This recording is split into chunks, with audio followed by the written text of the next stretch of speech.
Hello everyone and welcome back to another team preview. This time we're going to do the New York Excelsior.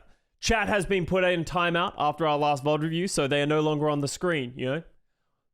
When will they learn that their actions have consequences? But let's talk about the New York Excelsior. This is a team that has been very controversial throughout this offseason because there's been a lot of back and forth of what they're going to do with their roster.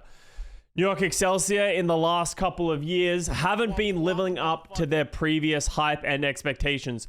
They haven't had an accolade or a win or at least something significant since 2020 where they came third in the Asian playoffs. Other than that, it's all their old roster and their old team setup. So the last couple of years, especially last year, was absolutely horrendous. They were in the, had a Korean roster and it just did not live up to expectations, even though the talent was there. You know, we talked about it so much that last season of how they had a good roster, but I think they got 3 wins or something like that, all in all last year, which was just a crazy failure. So what they did heading into this offseason is it was rumored that they were trying to get a marginalized, roster full of players of, different genders, all that kind of stuff, and not as much about being competitive and just sort of having sort of an interesting roster. But there was a lot of backlash to that sort of idea of creating a roster that is not as much about being competitive and more about, just sort of trying to support our marginalized players in the scene, which is great. It's important to support marginalized players, but just forcing and shoehorning them into the Overwatch League is a terrible idea. It would have gone terribly. So we ended up with this roster for the New York Excelsior. They've sort of kept what they wanted a little bit, but have also fielded a somewhat solid roster for this year. So most importantly, they have Halo and Anian, who are 2 support players who are marginalized. They are players who we've seen in the past. Halo has played for the Boston Uprising, I believe it was in the past. Boston Uprising back in 2020.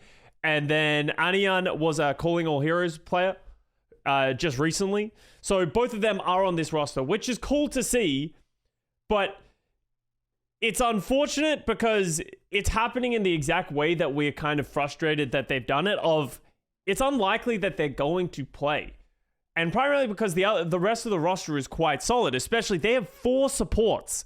They have Lep and Creative, who are great players. They are very solid players, and I don't see Halo or Anian getting playtime over them. So it's kind of a moot point at that situation. So let's go over the roster as a whole and the team that is actually going to be fielded, because we saw them in the prime and there is some upside to this roster. When you see the 5 players in the server, you're like, this team can be good and can be competitive. So in the DPS line, they have Fitz, Shockwave, and Psycho.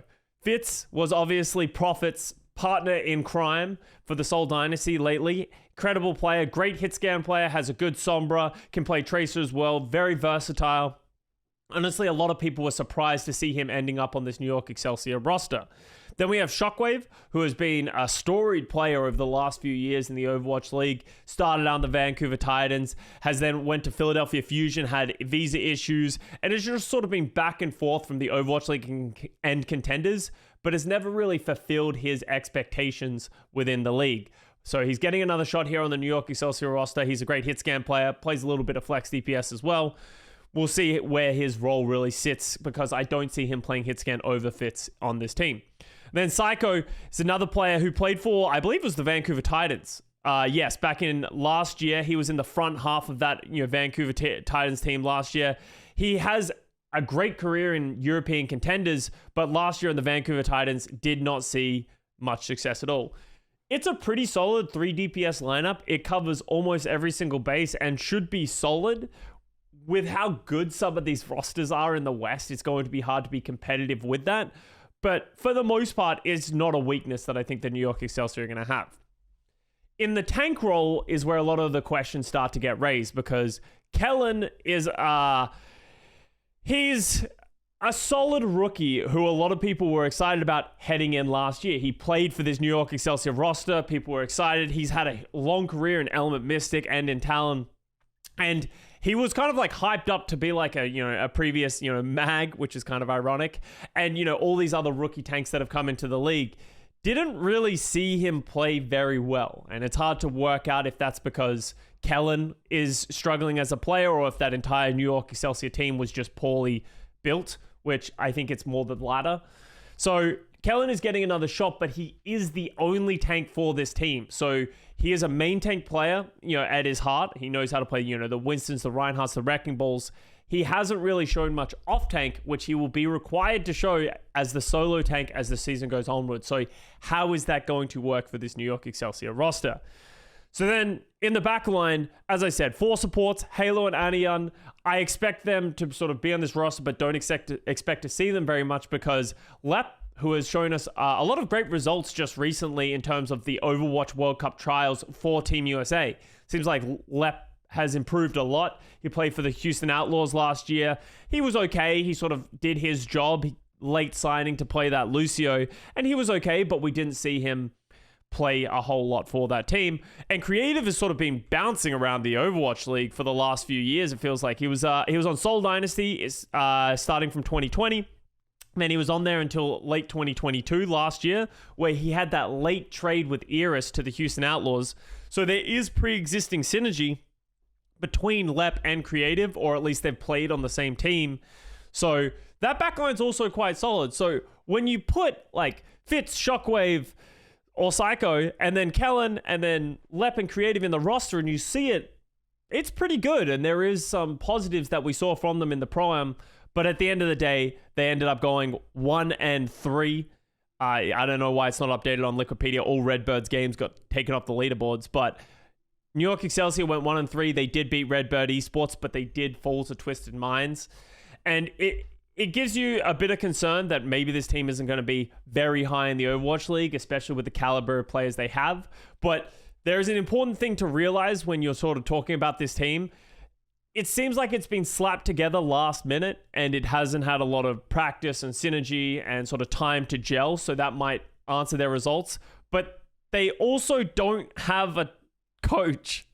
They haven't announced the coach. We don't know who's running this team. We don't even really know who built this team. Like if it's just Nugget creating it and they're just going to shoehorn a coach in. There are rumors about who it is, but I don't really want to speak to it too much. But that really highlights how hodgepodge this New York Excelsior roster is. It doesn't really seem to have much rhyme or reason. There's rumors that they don't have a great translator or any translator at all for this roster, which is problematic when you have 3 Korean players, 2 Europeans, and 3 Americans on a roster. That's a big issue that will only get worse as the season goes on. So I'm really hoping between now and when the season begins, we start to get some answers to these questions that we've had for the New York Excelsior. But that is the New York Excelsior. This is a team I don't expect to be great. They'll definitely be at the bottom end of the competition.